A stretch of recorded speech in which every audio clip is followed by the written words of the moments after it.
Welcome back to Pro Noob, everyone. Mitch 1x23, Jarod, Dark Jedi. I had to stop myself so hard just then from saying something else, and I didn't say it.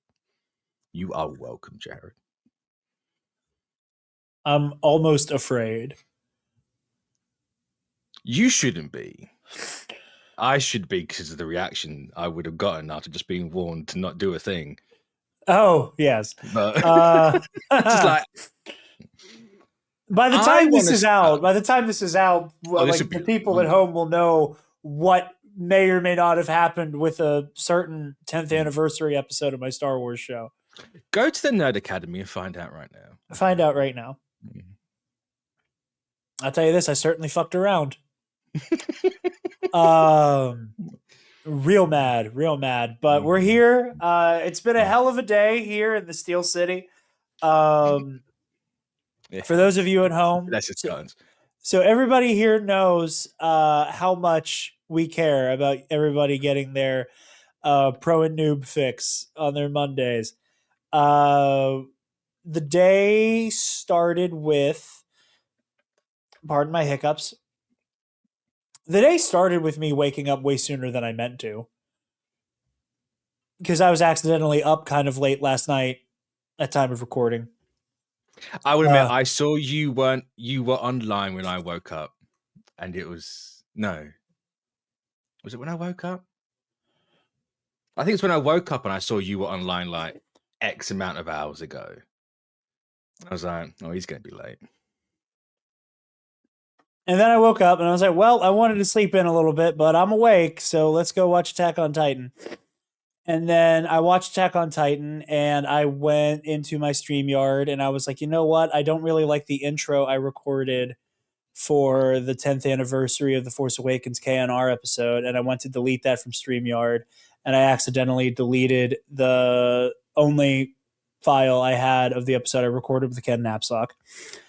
So that fucked me off, and I crashed out and screamed and maybe slammed a thing or two because I was really angry with myself. And then I got called into work because a coworker. That shield hides a hole, by the way. No, it was fist to desk. It was fist to desk, okay. And a lot of yelling. I can't do that. That terrifies me. I always feel like I'm going to go straight through and everything's just going to go. I'm lucky because this is a card table. So unless I develop superhuman strength, I don't think I could actually put my fist through this thing. But with my luck, who fucking knows? But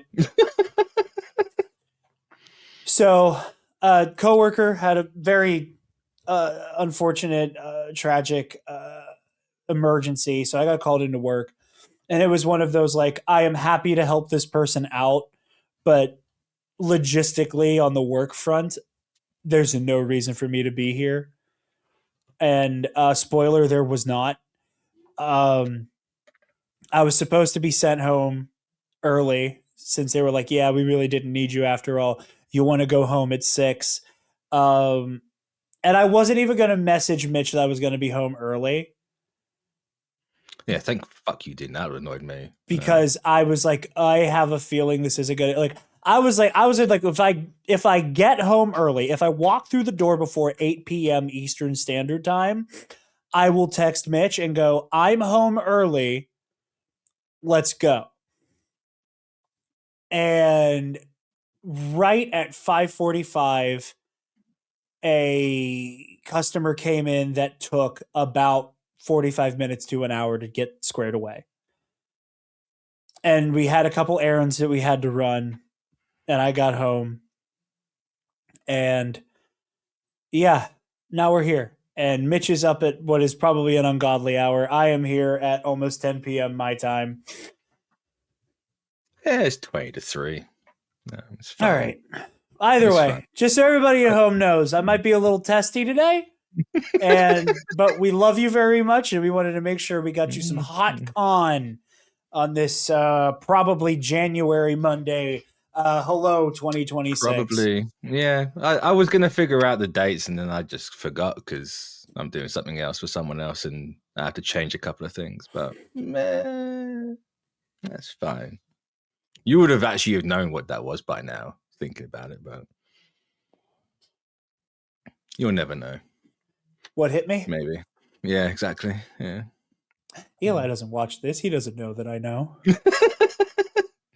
No, he doesn't. No. But I never told you, so it's fine. It's fine. Yeah, I have no idea. There is no empirical evidence suggesting that I ever said a word about what I did to anyone. You know, I love hiding information in pieces of content I make about things I probably shouldn't be saying. I love hiding them in places I know people will never find. Because like all of my many shows are like not watched by all of my friends. So I can sprinkle in a little mystique. Like, you know, Eli's not going to watch this. He doesn't fucking know. Like your own little Da Vinci Code. Yeah. Surprise, surprise. I promise I'm not a conspiracy theorist guy is constantly finding a way to build his own conspiracy around himself. But to get into it, this is the end of season 1. It's fine. Yes. This is the end of what the a end of season thrilling 1. end it was. I have 2 questions. I'm going to save another question till the end, or more towards the end, when you feel like you run out of everything to talk about. Okay. My first one is, how the fuck did you not figure out it was Annie? You know, or was it that that's too obvious? Part of it was, I'm going to be honest. I did not have Annie on the mind because I felt like not necessarily that Annie was too obvious, but that it being somebody they were in the academy with was too obvious. It was too obvious. No, that's fair. Like that's just fair. The basic premise was like I was more of the opinion that we were going to meet somebody soon, spend a decent amount of time with them, and then find out that they themselves were the female Titan all along. That is like, I don't know why, but like that was the trajectory I thought we were on. That's fair. So it never really computed to me. And I don't remember if I said it in the last episode or not. But I did think it was really funny just like seeing a Titan just straight put its dukes up. Yeah. And like I said, just like the idea. So you said that before because we talked about when Eren does it, and Eren, when he gets his and he's just like, meh. Yeah, he had a weird stance, and like I think that was part of it, you know. And now, very quickly in this batch of episodes, when we come back to Annie, I went, no, because it starts off with Annie, doesn't it? Yeah. It starts out with this Annie. is why I told you not to. Like, I'm glad you didn't watch the preview for the last week's Pro and Noob, that last batch of episodes, because it straight up spoils it. Really? The first image of the preview is her standing at the like top of the stairs to the tunnel, to the cellar. Yeah. It's like I know spoilers are a weird thing for anime because you have the manga, and the manga's obviously told that a bit months or not, if not years. Actually, yeah, it would have been years before. I'm thinking of season 2 being 2017, but so it's kind of hard to juggle spoilers in this medium of format, right? But to do that straight, here's next. But obviously, I know stuff's done it before. Like One Piece, famously, Ace dies. Right? Thanks, One Piece, for telling me that. Halfway through your official first season now, because season 1 ends officially in 4 weeks' time. Actually, you might have ended that now. Can I be honest? I saw that. I thought that was a joke. No. I thought been like weekly this entire time. Almost 2,000 episodes. 1,500, please. Oh, sorry. Oh, I actually thought it was 1,900, but I think it's 1,544. It's going to end at, I think. Ridiculous. It kind of insulting. If I'm being, we still have one more arc to go. It's not insulting. It's one of the greatest stories ever told. I believe you. I'm just saying, like, it is an insultingly large. It's an insane note. Dressrosa's the insulting part because that is the definition of the One Piece pacing that everyone loves to go on about. and it's true. I'm never going to defend the show's pacing because it's horrendous, but that's why they're remaking it before it finishes. But yeah, no, I was like, oh, that's interesting. And I was like, again, I even thought about because the Titan, like, does its little like boxer stance. And I was like, okay, all right, that's clever. They also have a couple of hints before that as well. Yeah. Well, there's the whole scene because they show you as it happens, Armin clocking the ODM gear. Right. We saw that happen in real time. The other one is a very small, if you're not paying attention, you are going to miss it. Even if you are paying attention, you're probably going to miss it. When she kicks Eren's head off through the tree, you can go back and listen to it. He actually starts to say Annie. He goes, ah! And then it gets cut off. Interesting. Like, okay. See, I thought... And obviously, this whole... Yeah, like that was part of it. I was like, maybe it's a family member of Armin's. I don't know. Well, like the ODM also been gear... Krista's like hanging around in the Scouts. Right. She's blonde as well. Like, I see what I thought was interesting with the ODM gear thing, because that was something I was thinking about. I kind of like... I had not fully abandoned the idea that Erwin was part of the Titan cover-up. So there was a part of me that was like, oh, like gear is being moved around on purpose. Like someone's burying evidence. Yeah. Like somebody used ODM gear that was not their own and then had to do like a handful of switcheroos that would otherwise be unnoticeable. Yeah. And again, like that was my thing. Like I was not expecting all of these like plot thread, who done it, who is mystery elements to all coalesce at one individual. I thought like the killing of the captured Titans and the identity of the female Titan weren't necessarily all the same conspiracy. That's fair. So that was part of it. But no, I really enjoyed the reveal. Even though, like, again, I started to kind of put it together. They're not subtle. The first episode of this lot, they're not subtle. Just like, hey, here's Annie. Here's an Annie flashback. Here's what Annie's up to in the military police. Yeah. Oh, hey, Armin comes up to Annie and it's really like, I need you now. Like, come. I also thought, like, I like this obviously, like, I think, like, kind of subconsciously, I think I also was like, logistically, I don't think we're going to catch back up with the military police people in a minute. Yeah, that makes sense. I thought we were going to be going back to Trost or help. Where's the cellar that Eren? Shiganshina. Like I thought in my mind, I'm like, okay, we're going to push like forward into Shiganshina. Like that is where the story is taking us. So like, I just like in my mind, like we're literally like geographically getting further and further away from the capital, from the interior, that like, there is no reason for this to either be a plot thread that is going to this be a character would be relevant to this plot thread. So there are lots of reasons why it didn't quite click for me. And honestly, I'm glad it didn't. I'm glad I was able to like enjoy a good bit of going, oh, wait a minute, you shit. But no, the action was a lot of fun. Annie's heel turn was interesting. I don't quite know what to make of it quite yet, if I'm being honest. In what way? I love the moment. I love the framing. I love the reveal. Oh, when she starts like laughing to herself and all that. Yeah, like when Annie goes from like the kind of like the cool, cynical, above it all to like kind of on a dime, like maniacally giggling to herself, and like I think that's nerves. I think she's just generally panicking. See, that's part of what I thought. Part of me was like, I don't know how cartoonishly evil the show wants to make the Titans. You know what I mean? Like that was another thing for me, is like how much humanity are we going to grant these characters? You know, so there was like that. I think that was a part that was kind of sitting weirdly for me. Again, not as a negative necessarily, but just as something like, oh, like,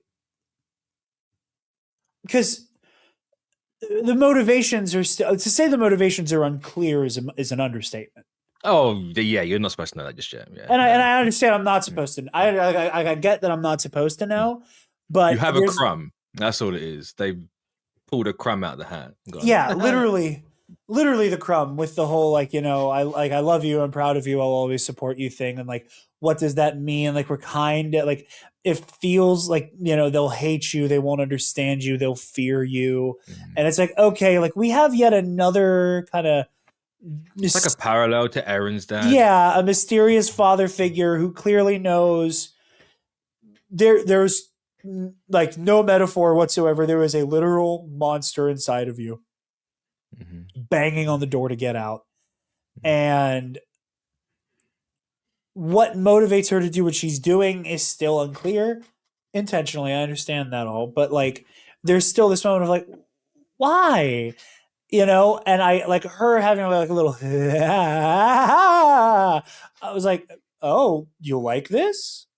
Is this a thing you like? No. Are you freaking out? Or he's like, is this a moment of like panicked hysteria? She's panicking. Yeah. That I found very interesting. Because I think that's her in like Titan design. It's probably the best bit about it for me, because it's the only one that has genuine expression on it. Like when she gets captured in the woods with the Gatling gun barrel, like there's genuine fear on that Titan's face. Then they make a point of it when they get Eren out of her mouth. They leave her with that shot of her, like the single tear, which is really weird because it's like this Titan's crying. And then here, I think it's just, I believe wholeheartedly that she is objectively panicking. Because it's the same when she gets captured again, they throw the net over her, which they take so long to throw that fucking net over her. Just, oh, we've got to be quick. Just for her to donkey kick like 8 buildings. But like the way, like obviously because she's the pupil dilates because she's focusing on that tiniest little point in her comparison. Like the genuine fear at that point. And of course, every time she fights Eren, because she knows Eren doesn't know how to not punch without ripping his arm off. It's just like, oh, Eren Yeager, bad form.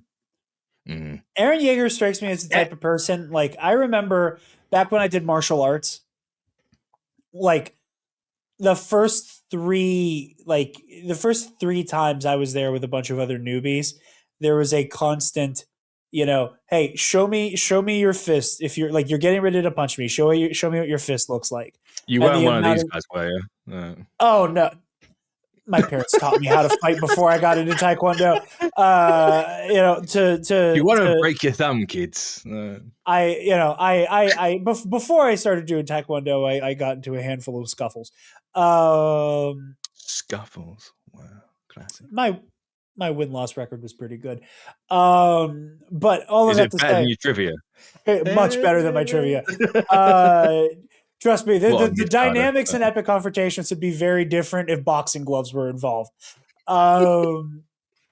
Me being bigger, me just being in all like width and height, bigger than most of my friends, it does me a lot of favors. The martial arts element, but not the point. But I remember that the amount of you don't do this with your thumb inside. And like, don't do this with like, I can't even make my hand like fit where like people would like punch with like their thumb, like kind of. Oh no, I don't get that. I don't know. Like people, like their thumb would like be weirdly distended out like that. Like, like right here, kind of like tucked in behind the knuckle, and you punch like that. Like, yeah, like you're having a thumb war. Jeez, get that shit out of here. Get the fucking double jointed fucking freak. You goddamn mutie. Get that out of here. Wow. Wow, that's derogatory, goddamn. It is. You see the racism on display from the very white American man.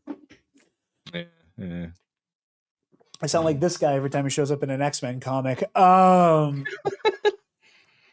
But hey, even Civil War, his own movies. Goddamn. I know.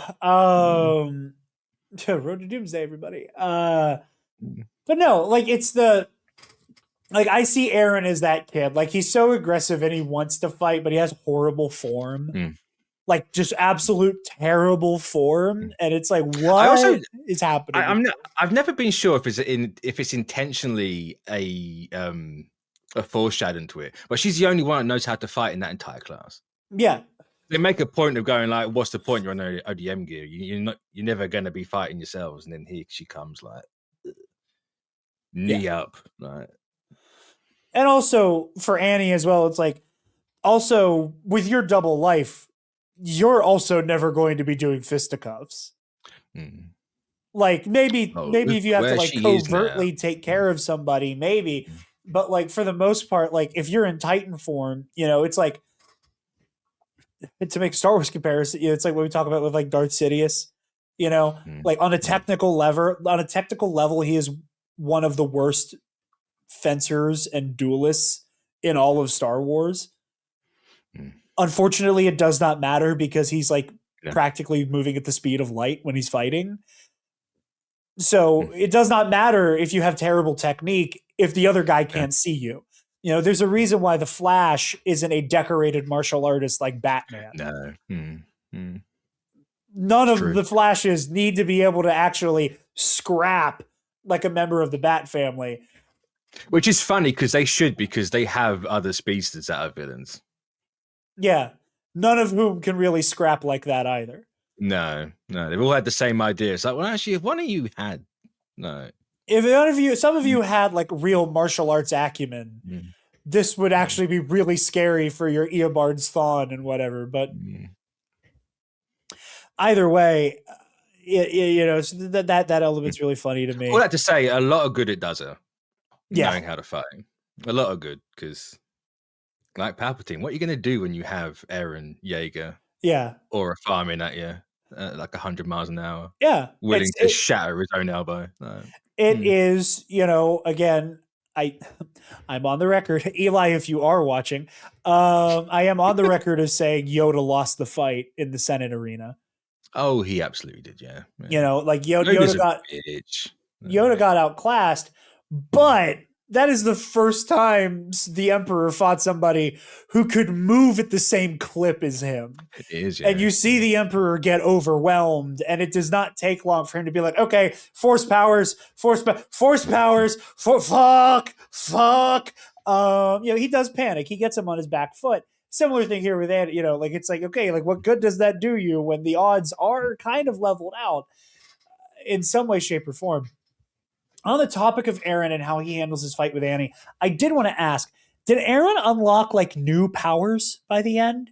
Like I couldn't tell if like the lines on him and like the burning was a new power set or if that was real time. What happens when Titans heal themselves? The steam, the heat. That was what I thought. I can't tell if it's him like fighting while he's healing or if this is some type of like new berserk mode for him. Because his eyes turn blue too. Like his eyes turn blue. But I think that's more the heat.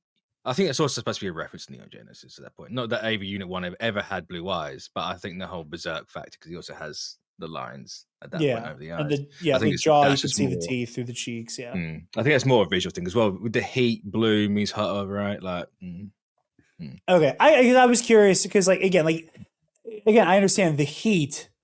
The steam, but like he's like actively has these like weird like lines going through his body, and like I think that's just a visual like cracks. He's that hot, the outer layers burn, and it's just everything's cracking around it. Okay, I wasn't sure because like again, like we've seen the Titan steam, we've seen the Titan steam. I've never seen a Titan actively on fucking fire.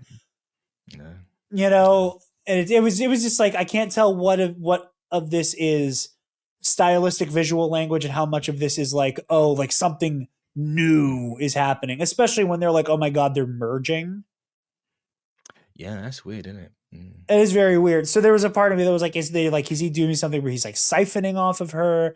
Like there were so many weird levels and nuggets to that. that I wasn't 100% certain on what it was trying to tell me. I've always taken it as it's like how Annie regenerates that one eye and takes out all the Levi squad there and then. Yeah. It's where he's absolutely just lost his shit. He's trying to get back on his feet literally as soon as possible. So steam, heat, tightens a heart. He's just gone paying. He's on 0 to 100. He's crispy on the outside. He's cold on the inside. The heat turns his eyes blue. His stumps are on fire. Okay. But that don't keep our little Laura Farmer down. No. He idea. will run like a motherfucker. On all stumps. I also have to say, Aaron, buddy, collateral damage. You know, like. But this is his problem right now. He's not fully in control of everything. No. As we saw last week when he is a little tweak out moment. Like, Now, that said, I do think it's interesting to see that people can eventually fully control it. We're like, it's like every power, right? You always got to start up here and then you slowly. Yeah, like, you know, you'll have these like crazy peaks where you're like dangling for control, and then you'll have these valleys where you're kind of bottoming out with how much you can actually do. I understand that, and I appreciate that. I just found it interesting that, like, to see concretely, like, you can eventually just be fully autonomous. Like, you're not like it's not just hulking out. No. You can get your stink rate to match up. Yeah. It goes from the Hulk to like being, you know, a traditional flesh mech. And then Aaron gets his code blue. Yeah.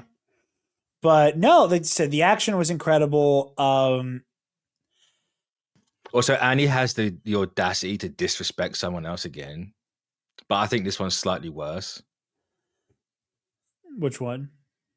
Because she does this and just goes bang into a building. I'm like, that poor guy. He's already fucking dead.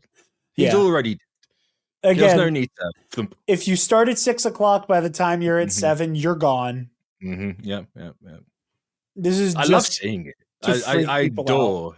That's just like one of her go-to. Like subconsciously, I love the fact that she just goes, I'm just going to spin this guy. Like, fuck you in particular. No name character. Fuck you in particular. No name scout. Was it a scout or was it an MP? I think it was a scout. Because that was happening around then they were trying to ambush her with the harpoons. You're right, yeah. This place is conveniently deserted. No, it's not. Not quite. Not quite. But no, the action was a lot of fun. Also, RIP her face. Huh? Where he just like smushes her face. Oh, yeah. Pug nose. Poor girl. Yeah, the visuals were adequately horrifying. There's one thing Attack on Titan does well. The crooked leg in the rubble. Like, again, this was another time I was sitting here watching this and out loud going, oh no, oh no, like it's bad. Like, it's just bad. Yelling at my TV.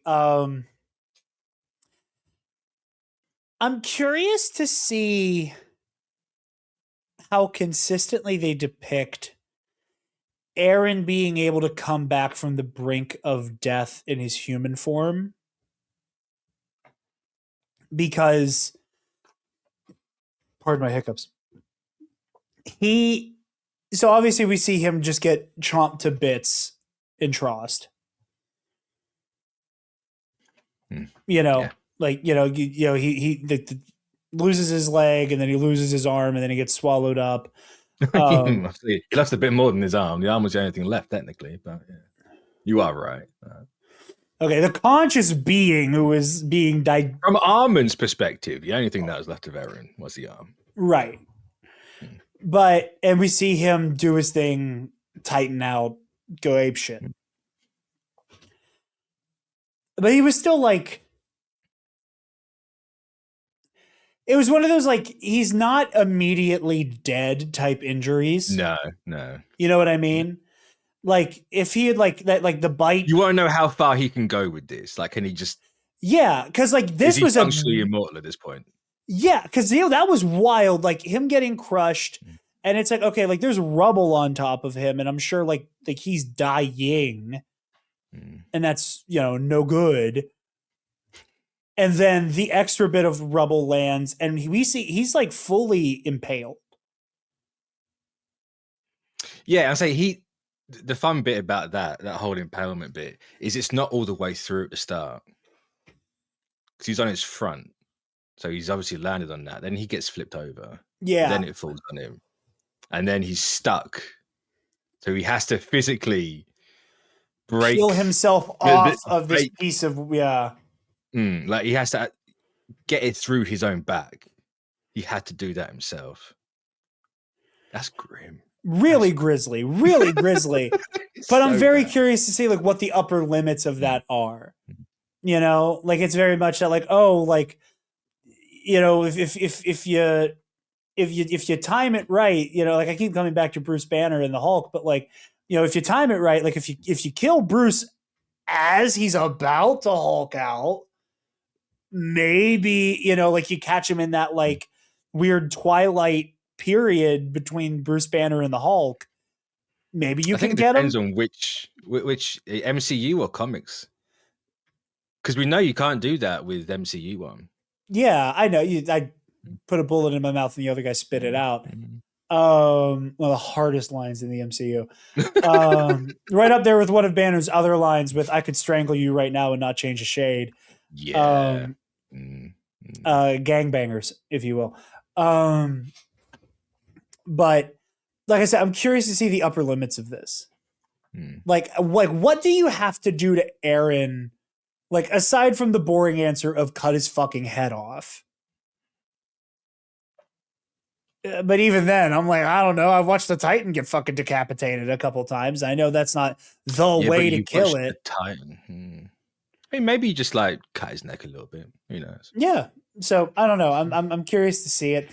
I also like the visual, like I like the metaphor for so much of Annie's character and the way that her Titan powers manifest, in the way that she's able to, like, do, like, the crystalline, like, armor on parts of her body. Like, that is obviously very much, like, it's an obvious allegory for how she comports herself as a human being.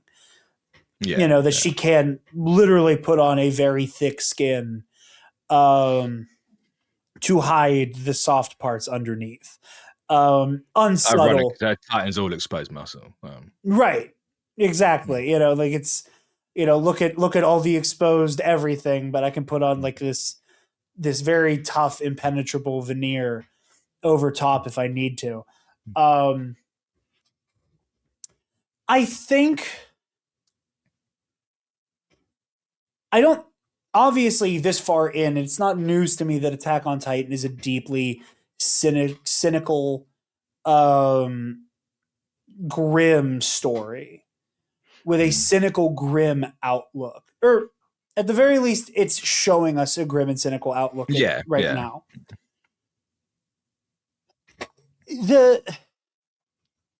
I think I'm used to a lot of my media diet.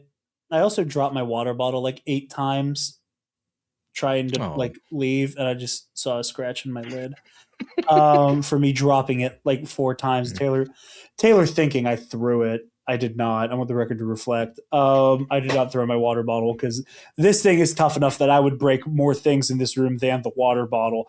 And I also don't throw things when I'm angry. I did once, broke a picture frame, and never done it since. Yeah. Say I like, not since I was a teenager have I had like that kind of impotent fucking rage. But like all of that to say, I think a lot of my media diet is normally, I'm so used to the ideas of like cynical ideas and the moral quandary of how far can I go until I'm no better than you? Being something that's like held in the balance until it can be refuted. And Attack on Titan just goes, no. Attack on Titan basically says this is the only way. And I'm curious to see if this show ends up landing in a place of we were wrong. It was not the only way. And look at the way it's destroyed us. Or if the show is going to end in a deeply cynical place of like, this is just what happens. It is an immutable fact of the universe that when one is put in a situation where they have to choose between their humanity and victory, you will choose victory and it will cost you your humanity, and you can either lose with your humanity or you can win by being a monster. And there's a part of me that's like waiting for there to be a third option. I think there's a part of my brain that's really waiting for that third option. Or it seems too much for it to be the case that there's not a third option right now. So right. They're leaning so much into it's A or B. There has to be a C at some point. Precisely. I'm gonna hit Jarod bingo tonight. You ready?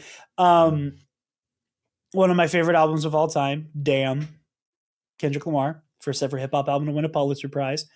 Like one of the core themes of that album is wickedness or weakness.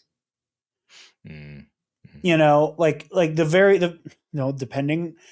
on the version of the album you're listening to, depending on which timeline you're in for the album, either the first or last song on it opens with the words, "Is it wickedness or is it weakness? You decide. Are we going to live or die?" And depending on which, again, like you either, because the way the album works is the track order as it is, like if you went on Spotify right now, it begins with Blood and it ends with Duckworth. Yeah. And to listen through it in that order, it is Kendrick Lamar kind of like processing a lot of like abstract negative emotions, and every song has a counterpart. There is humble and there is pride. There is love and there is lust. Not all of them, but like a lot, but like thematically, they all kind of have a counterbalance similar to Mr. Morale in that way. But when you listen to it from Blood to Duckworth, the story being told is where you go, weakness is the answer. But it is not weakness in terms of being cowardly. It is not weakness in terms of being being weak-minded. It's a Christ-like weakness. It is a turn the other cheek weakness. It is a mercy upon your enemies weakness. It is compassion. Things that would be viewed as weak by the wicked. And the album ends in that order with Kendrick looking back on how an act of Christ-like weakness led to a situation where Top Dog, the guy who ran Kendrick's record label, like the smaller label that became a part of a bigger thing, who discovered Kendrick, who put Kendrick on, at one point in time robbed the KFC that Kendrick's father worked at. And part of why that robbery didn't turn violent was because Ducky, Kendrick Lamar's real last name is Duckworth. It's Kendrick Lamar Duckworth. His father had always had a good relationship with Top Dog. He gave him an extra biscuit when he ordered food there. They had a good rapport, whatever. Part of why that robbery didn't turn violent was because Top Dog at no point in time was comfortable with the idea of Ducky getting hurt in the process. Flash forward 20 years later, Kendrick's father visits Kendrick while he's recording and realizes that Kendrick's boss is Top Dog.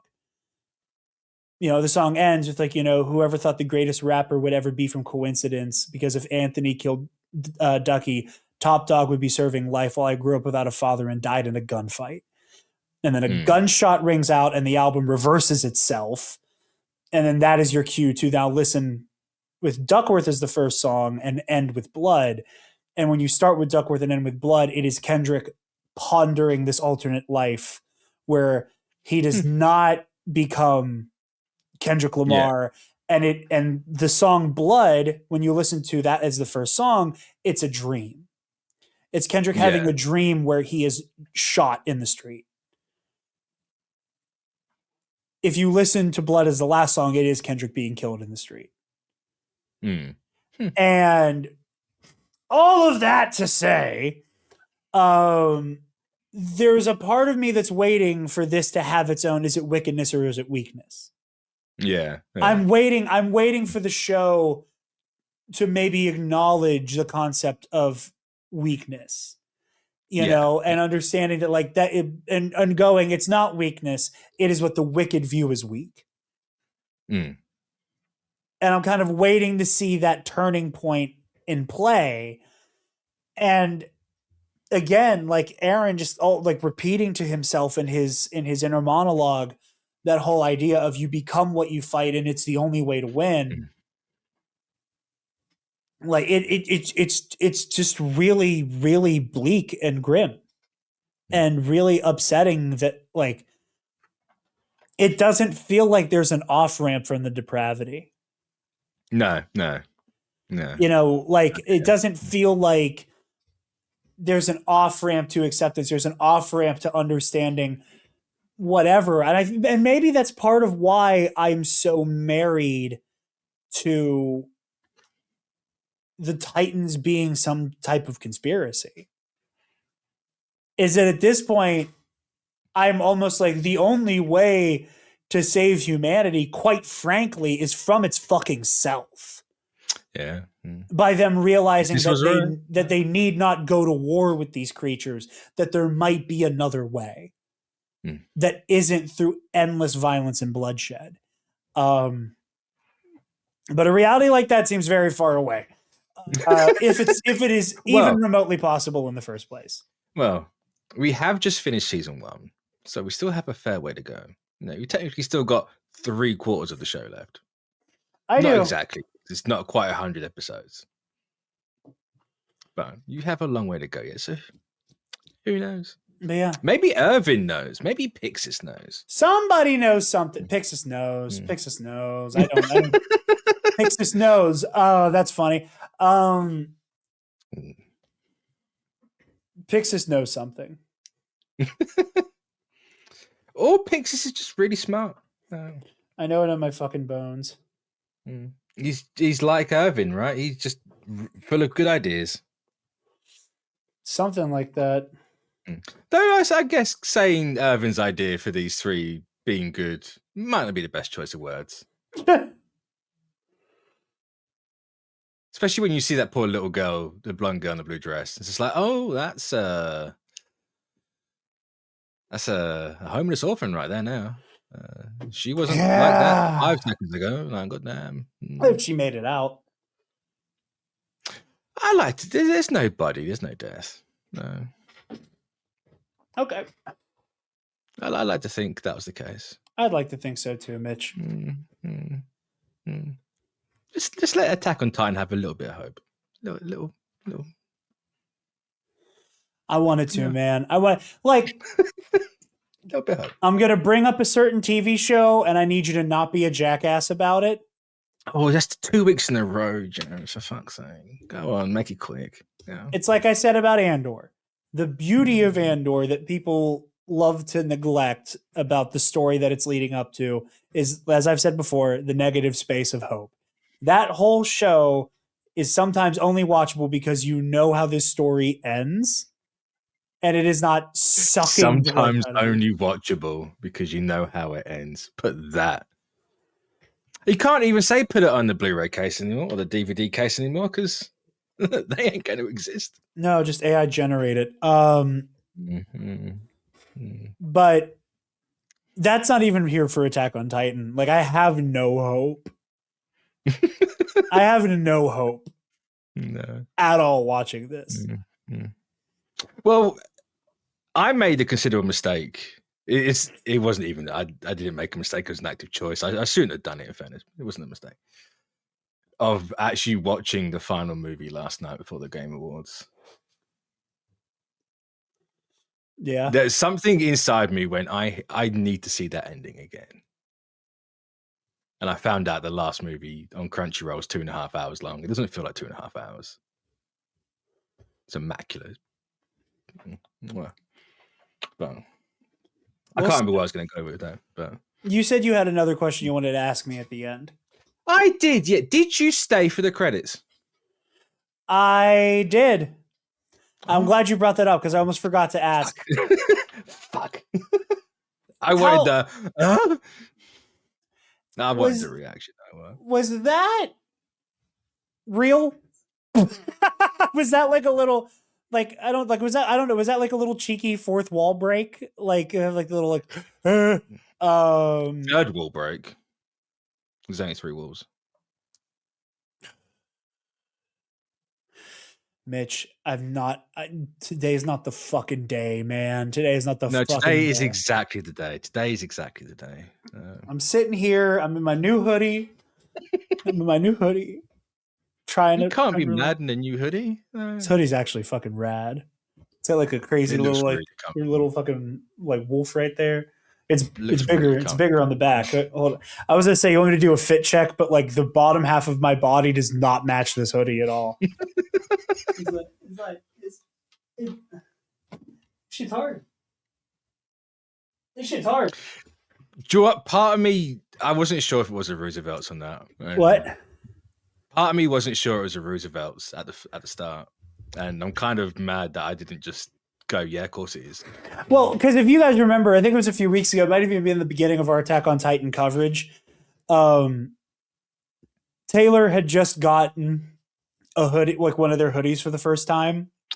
Yes. Yeah. And I was just like scrambling to find something to wear for the episode. And I just grabbed it off of like our door hanger and threw it on and did the episode. And she got mad at me that I got to wear the hoodie first on camera. I can't blame her, in fairness. And it was hard. It was hard as hell. And I was like, man, because I never wore the hoodies, but like these feel great. This is really cozy. It's like, it looks cool as shit. And on Black Friday, when I was doing a little bit of Christmas shopping, this one was like fucking $30. I was like, fuck it. I want my own. She could have her like Halloween coded one. I want something that is like cyan blue and like flamingo pink.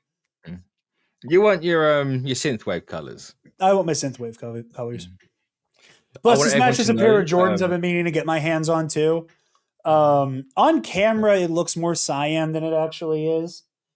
It is very close to the sneakerheads out there. It's very close to like the university blue color the Jordan brand uses all the time. So once I get my hands on, I have a chance to get the UNC ones. It'll look very nice with this. But I just want everyone to know, me doing that thing with my thumbs earlier has actually really aggravated the bottom of my right thumb. The entire time, just like, ow. Brutal. Ow. I thought I messed my wrist up earlier this week, so I feel you. Oh, I get that just from sleeping. I fell over a cord and I like landed weird on my wrist. And I was like, great. I fucked it up. And it hurt for like a day and then it went away. And I was like, oh. That's something. Yeah. Now, I don't know how to answer that question. Is it real or not? I mean, just be straight with me. Because like, if it's real, I'm going to see it in the first moments of the next episode. That's kind of what I'm thinking about. Like, I guess that kind of answers the question. Like, you're going to find out like immediately anyway. Okay, so there is... It's real. Okay, so the Titans are coming knocking right fucking now. Whoa. We don't even know what part of this society it's in, though, really. Like, I'm assuming it's in the same area they were just in, right? Yeah, it's in Cena. It's in the middle, yeah. That's what I thought. Because she tries to get over that first Cena wall. Because obviously they take her in there because then it gives the greater distance for her to actually escape. Yeah. Because it reminded me of the X-Men Origins Wolverine post-credit scene where like Deadpool's picking up his own head, and he very chillingly just shushes the camera. Like I will say, like when I was a teenager, I was kind of into scary Deadpool because of that. I think that's why like I really like Deadpool Kills the Marvel Universe, because I was like, I kind of like when this guy's terrifying more than when he's just annoying. A lot, actually. But yeah, so I was curious if that was just like a little like Titan, like, ooh, we're still here, motherfucker. I mean, it ain't moving. No. So interesting. But yeah, that's all I got. Wonderful first season. Really, really surprised. Maybe not surprised, but I was very interested in how the action was balanced throughout the season. Like it feels like the first 25% and the back 25% are very action heavy, and the middle chunk is very much not that. Like there is action in there, but it's fewer and further between than it is like just like shit's crazy in the front and in the back. It wants you to live in like the world a little bit. Right. It doesn't always sort of run through everything. It's like, no, this is a thing that happens. This is how it works. Yeah. But yeah. I really enjoy season 1. I enjoy it a lot more now that I'm older. That's good, compared to when it came out. It's a lot of fun. I mean, but it was a good watch. I had a good time watching it as somebody who likes watching things that are good. Good. I was not going be thankful the whole time. You should be. That might come next week.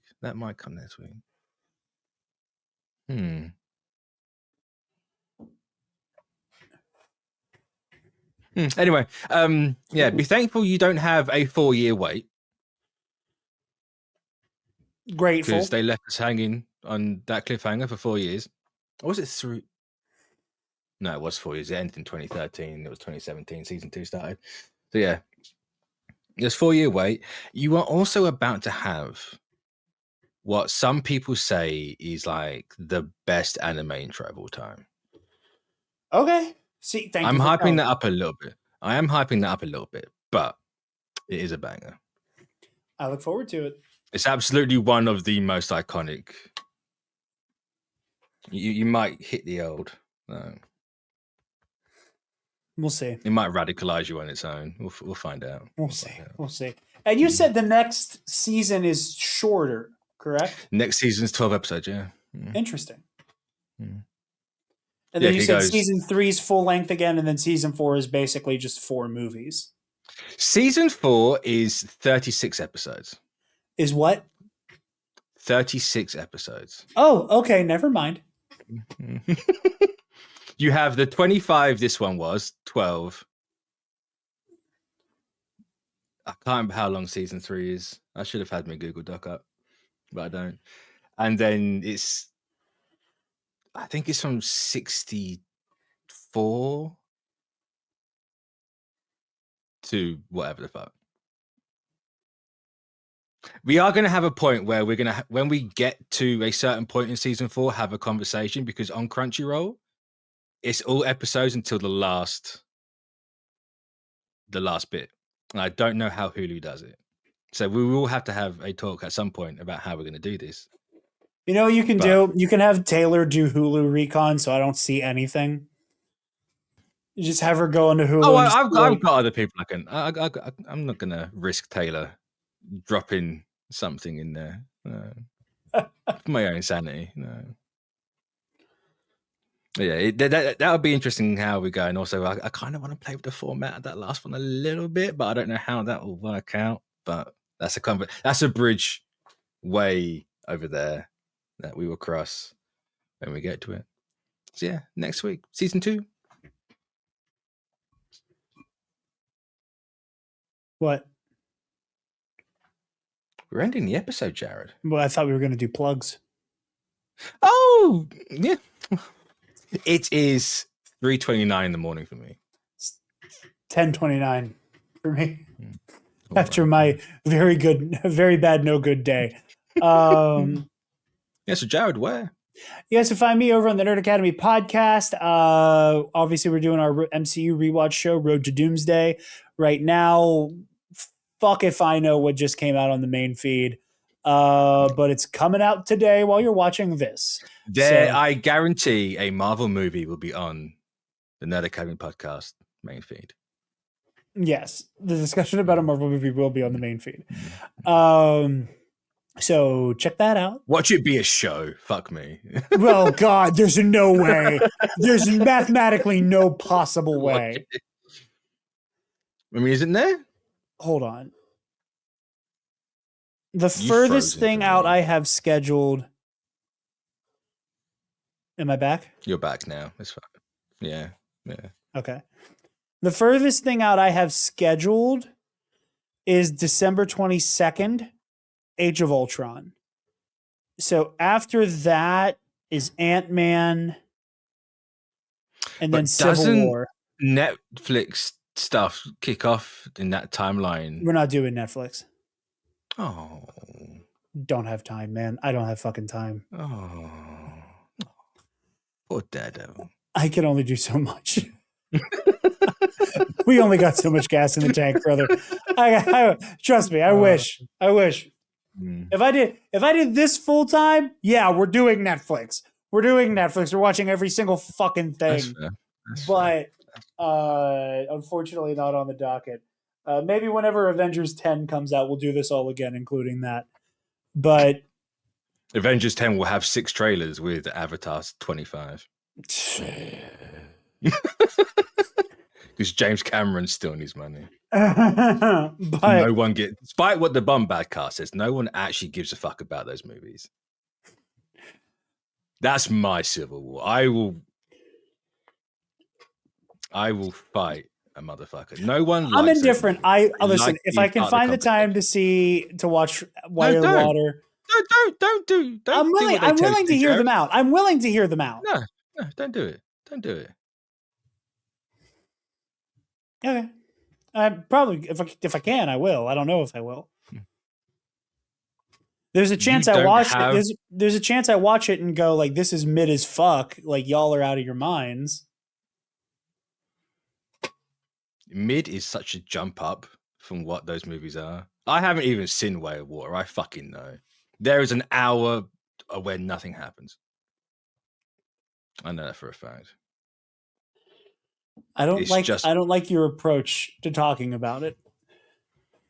It's what Cameron deserves with those movies. Yeah, You're going to rip off one of my favorite childhood movies of all time? Fuck you. Fern Gully? I was a Fern Gully kid, yeah.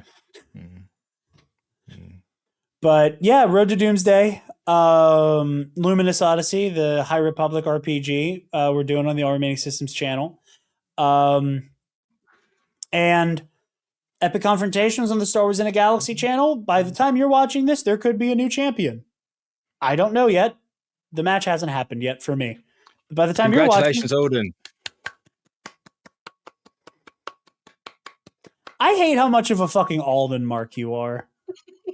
I'm not. Not in the slightest. You're a mark. You're a fucking mark. It's whatever goes against Jarod. Okay, you're an anti-me mark. Exactly, yeah. But either way, you can check all that stuff out, and then obviously I'm here. So, yeah. Also, I just found it funny, if I could say congratulations, and it means the same thing either way. If he wins, it's funny because he won. If he loses, it's funny because he lost. I play both sides. Absolute mercenary, this guy. It's my favorite thing he's ever said. It's true. So funny. It's true. Yeah, I know it's true. Yeah, that's why it's so funny. Yeah. I'm an agent of chaos. But that's all I got. Chaotic neutral. Yeah, so go do all the stuff for the T-Naps. Like, comment, subscribe here. And we'll catch you all for start of season 2 next week. So. Defend the wall! I can't find my cursor. Wall!